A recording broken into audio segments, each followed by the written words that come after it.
All right, it's 6 o'clock. I call the meeting to order.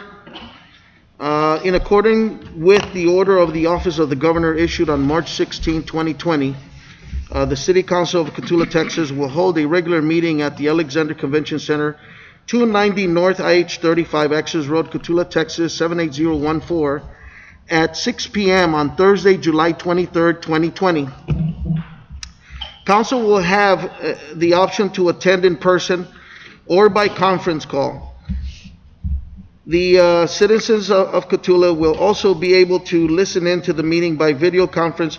Public comments will only be accepted accepted in writing, no later than 30 minutes in advance of the meeting, by sending them to the City Secretary, Ms. Bianca Maldonado, at biancam.com.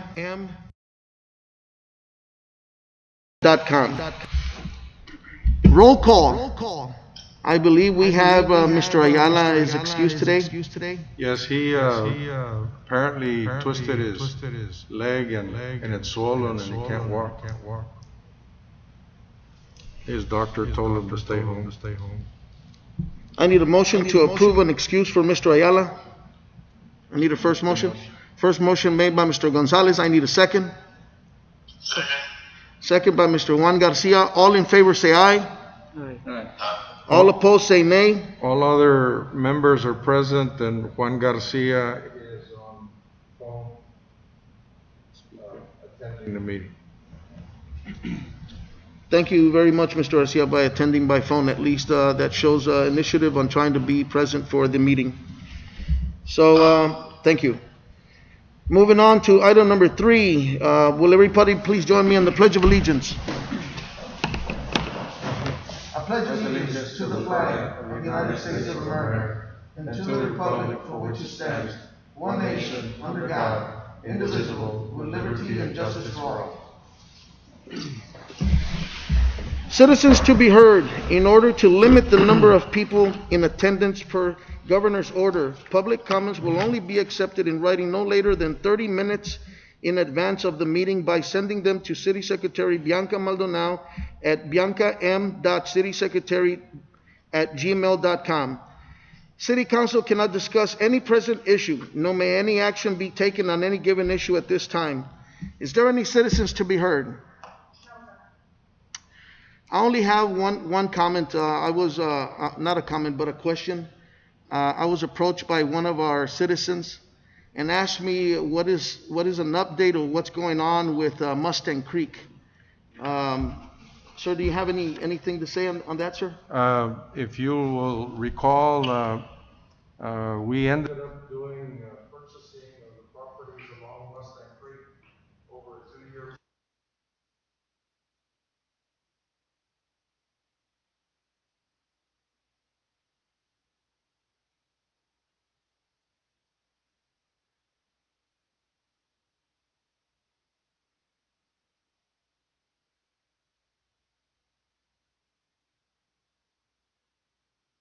On May the 15th.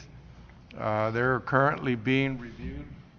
They had expected 20 applicants. They actually got 150. One of them is ours. I'm hoping that we will get some planning and engineering money to continue with the proposed plan to improve the creek and to redraw the floodplain map for the city. We should be hearing from the Texas Water Development Board by September on whether we were able to get the grant or not. Sir, is that going to include behind the sewer plant? No. That's the problem. It takes care of I could only submit for the city, but I know that the county had, I want to say, approved a consultant with Jeff Snowden and another individual, and they were in contact with the lady that is putting together our plan. So there is some coordination going on, but the planning grant was for our portion of the creek, and I'm sure we'll be able to submit an additional one as we move along. Yes, Mr. Lopez.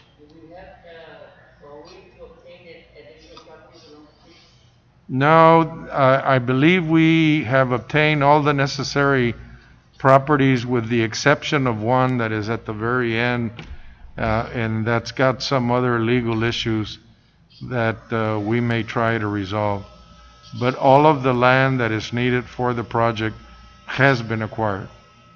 Excellent, excellent. Councilman, any other questions? Sir, that is excellent information. I think, I hope the public has listened to that. And it is always an update, and this is just an update and information for you guys to think about what we're doing, and hopefully you'll see it, that it's a very positive thing, and this will help our water floodplains or our flood along the city to be relieved in a lot of the areas. So I hope you have that information, that whoever is needing it.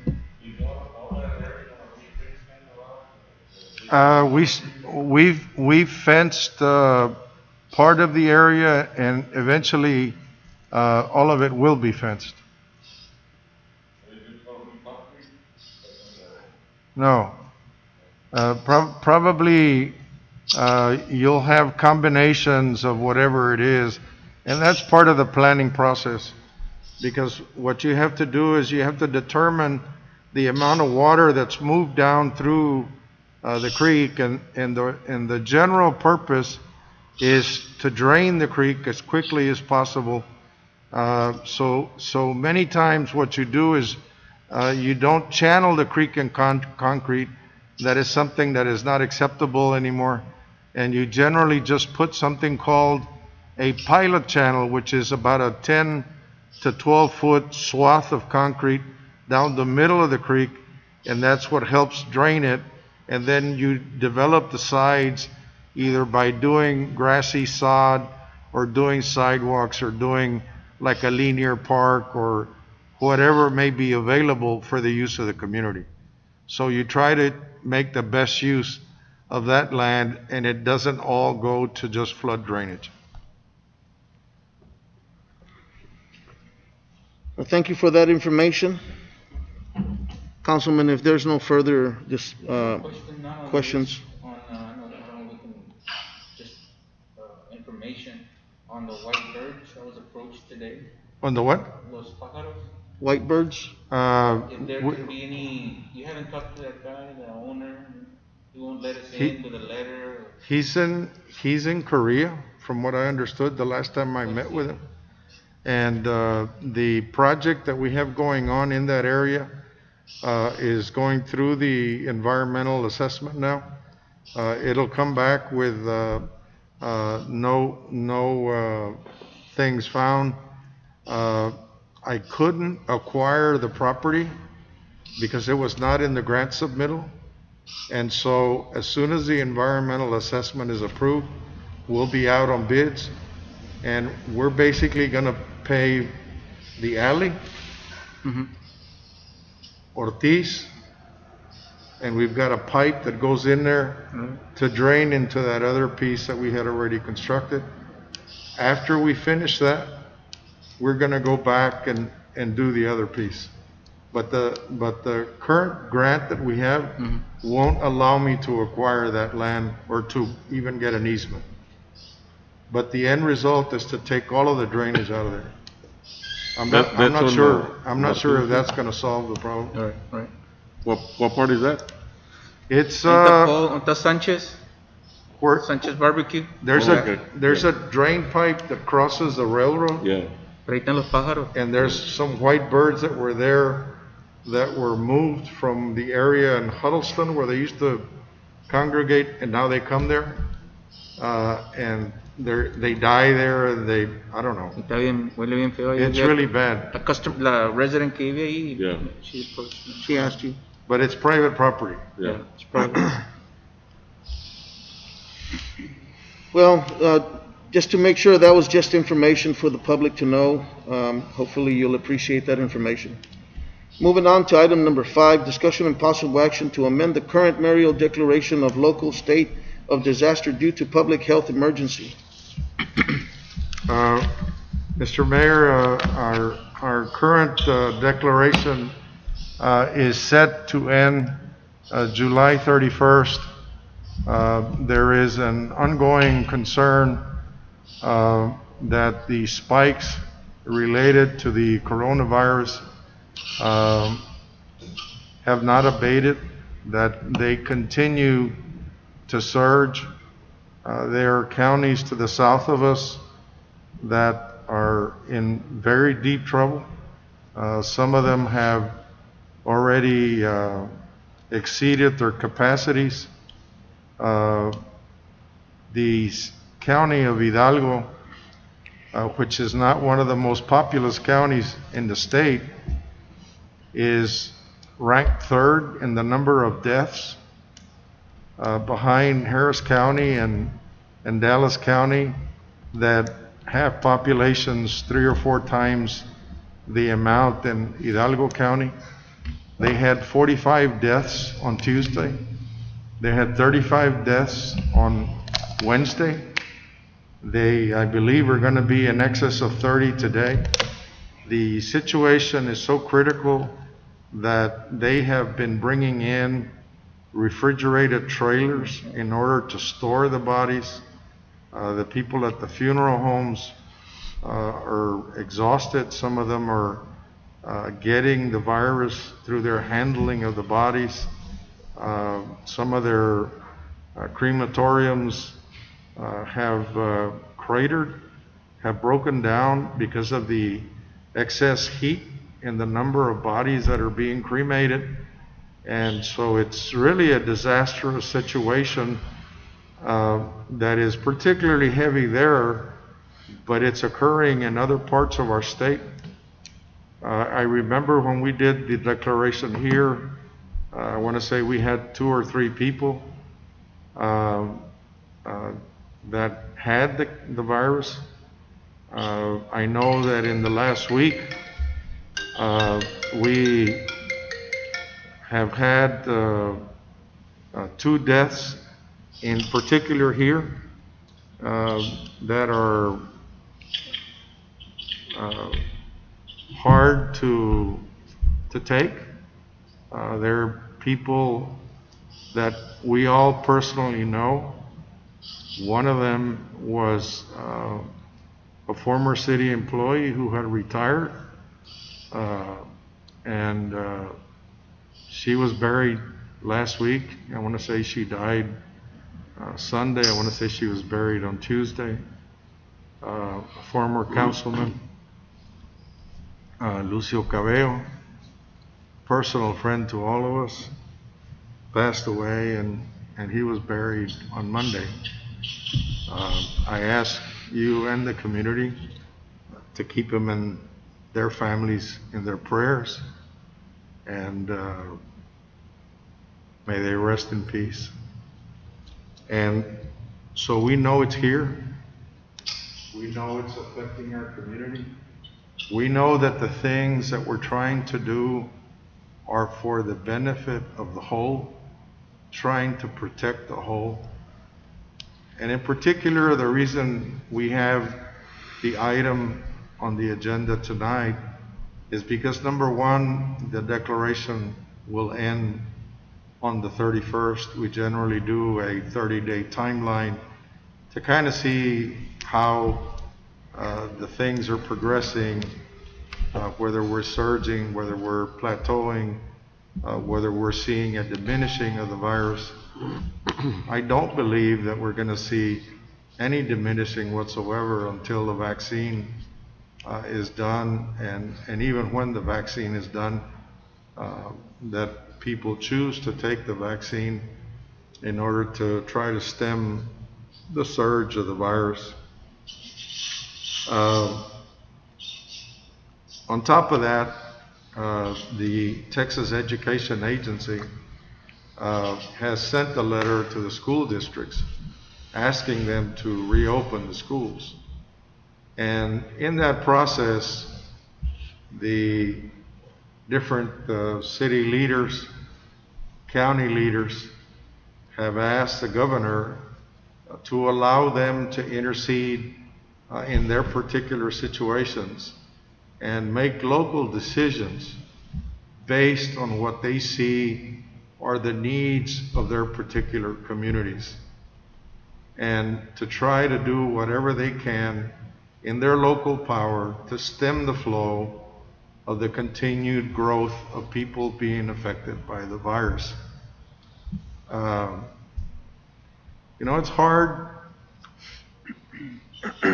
hard to sleep at night when you have the responsibility to make decisions for a community-wide problem that you really don't have a great deal of control. And the few things that you're able to do, you must do in order to help everybody out, in order to help people.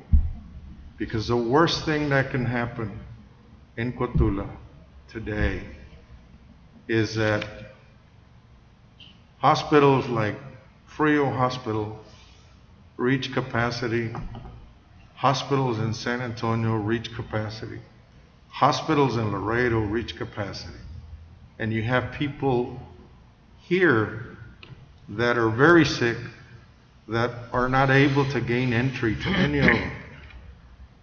And the limited amount of medical resources that we have available are just that, minimal. If we ever get really, really active and our cases continue to rise, we're going to be in very deep trouble. And we need to do everything that we can do within your power to help the community and to help the people in the community, using your best judgment of what is the best course of action to take. The main issue that we have before us is, number one, extending the emergency order for another 30 days. But there is a concern with the letter given to the school districts that forces them to reopen short of the cities and the counties taking the action to prevent that. And I know that we invited Dr. Seals to come in and say whatever he needs to say before you take action. But we're going to highly recommend that we not allow the schools in the city of Cotulla to reopen and to continue to pass the emergency declaration for another 30 days. And I will read more or less the language that was used by the county in passing their emergency declaration, and it'll pretty much mirror what they said. But I would ask you to allow Dr. Seals to go ahead and address the council. Dr. Seals, would you please come up and say a few words? Thank you very much. I appreciate the opportunity to address the council. It is a heavy weight that is on your shoulders.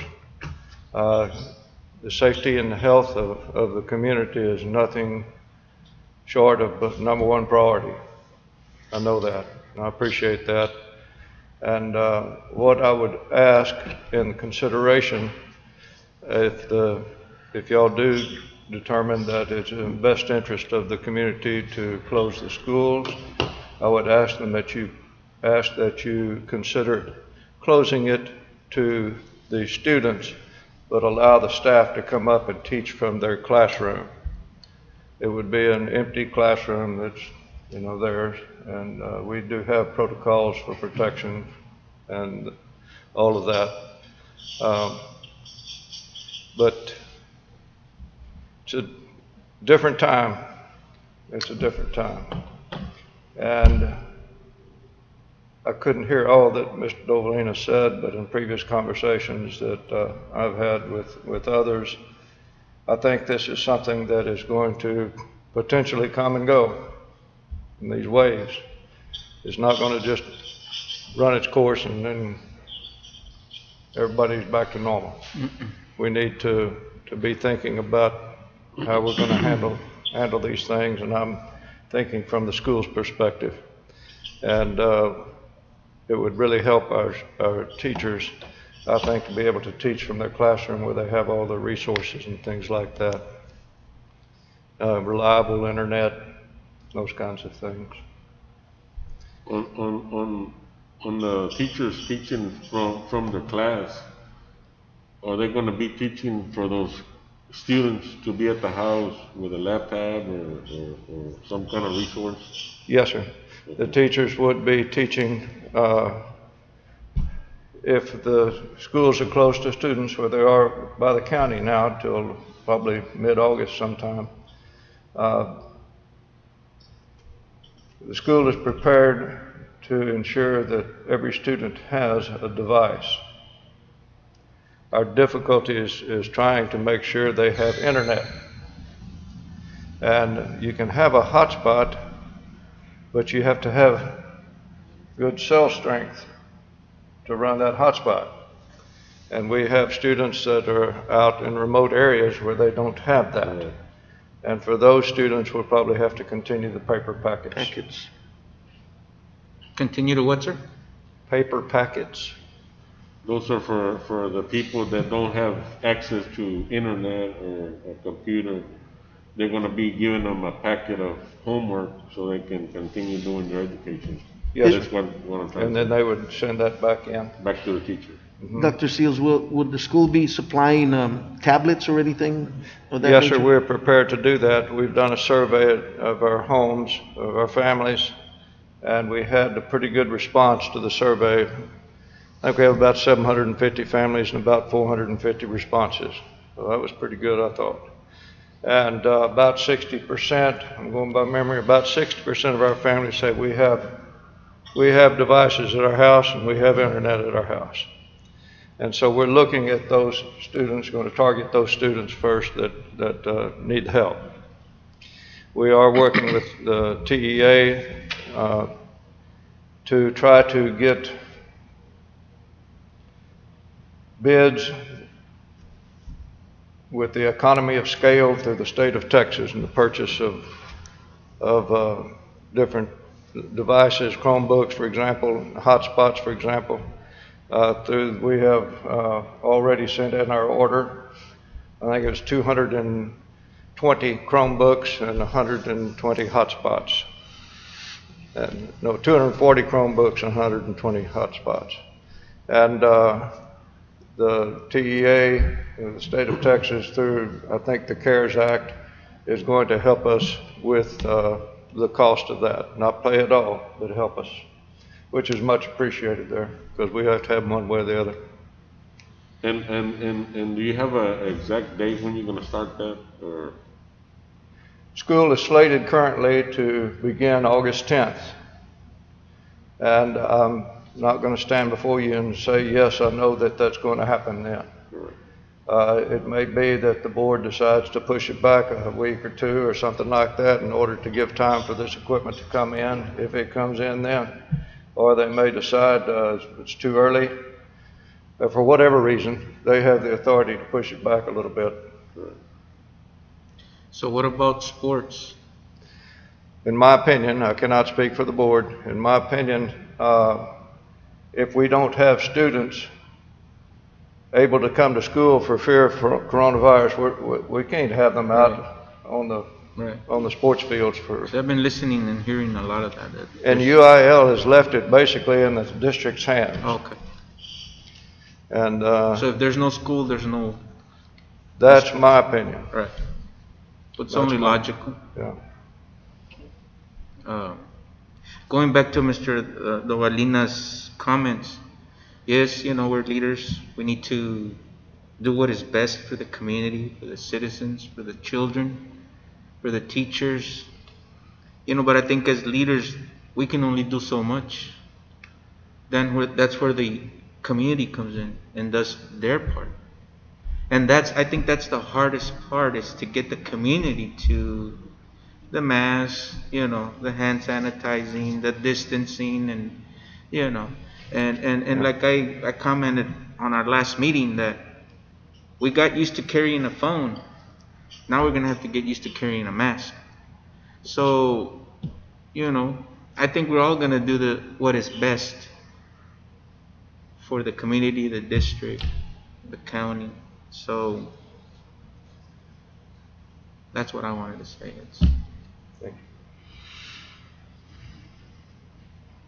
you. Any other comments? I think we need to consider the safety of the public, the safety of the students, and every single individual that lives in our community. And my opinion is not to endanger anybody. And I've always thought of safety for the residents of Cotulla, and I'm sticking with safety of the public. Yes, and this is why we're here, because this is a very touchy subject. Yes. And a lot of people probably do not approve what we're trying to do here, but it's only for the benefit of the people and keeping them safe, and especially our kids.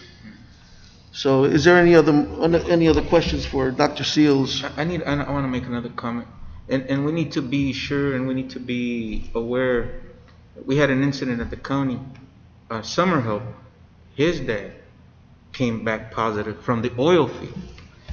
So we as a community, we don't know where our kids go, what they do, who they hang out with. And that's where I'm saying, that's where the parents need to come in and have more or less where your kids are at. What are they doing? Like the mayor was commenting to me the other day, he didn't let go of his son somewhere to go to a park or whatever they were going to do. He said, no, you can't go. So, because of this summer help, we had to be isolated for 5 days because we had been exposed because of this parent not being, I'm not going to say, but not being responsible and say, you know what, So a lot of the infection is coming in from the outside. And we need to, like I said, the community needs to, be smart, be wise. Because failure to prepare is prepared to fail. And that's, I think, like the mayor says, we're here to prepare ourselves to do what is best. But like I said, we can only do so much, especially in something you don't see, you can't touch, you can't, you're playing Russian roulette, and so I just wanted to touch that because. Just to make clear, what we're doing is our current emergency order ends on July 31st, 2020. This amended emergency order will end on August 30th, 2020. And mirroring the language that was used by the county in their declaration, so that we all are dealing with apples to apples, we're going to adopt, or you're going to adopt, the language as placed on their agenda, which is all public schools will be closed for attendance by children, but teachers and staff will be allowed on school properties to make necessary preparations for virtual online instruction, provided that CDC guidelines are followed.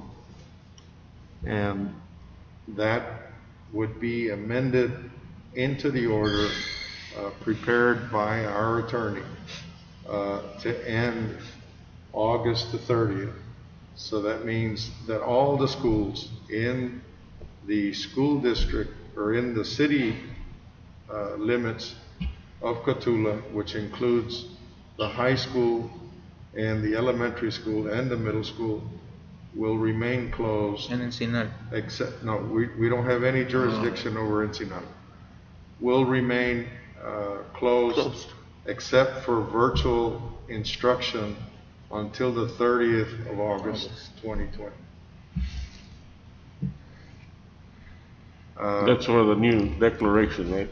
That's for That's the for the new new declaration beginning July 31st. Beginning Or to actually, ending or actually August the 1st, August 1st. 12:01 a.m.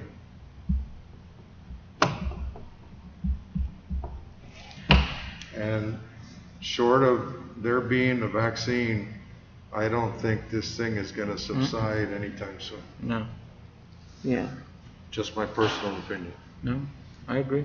Dr. Seals, anything else that you would like to say?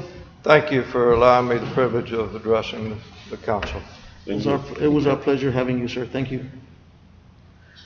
Councilman, if there's no further discussion, I move to Juan no tiene nada. have a first. Juan, you have any comments to say? No, not at all. If not, I seek a first motion to amend the declaration and taking the new or the amended declaration effective date is August 1st through August 30th, 2020. I need a first motion. So move. First motion made by Mr. Lopez. I need a second. Second. Second by Mr. Juan Garcia. All in favor say aye.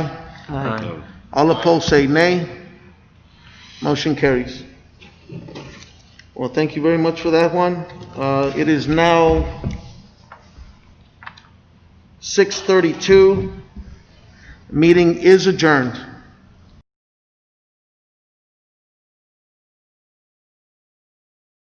Everybody will be happy that we provided some information on at least one project that was out there, and hopefully everybody will be okay with the declaration that we approved tonight.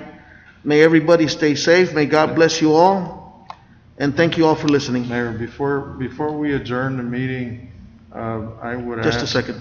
I would ask that we have a moment of silence in respect to the passing of Juanita Gonzalez and Lucio Cabello. I agree. And if you would so declare that we are going to observe a moment of silence. A moment of silence for Ms. Juanita Gonzalez, who was one of our employees, and Mr. Lucio Cabello, who served on our city council, who both persons passed on this week. Moment of silence, please.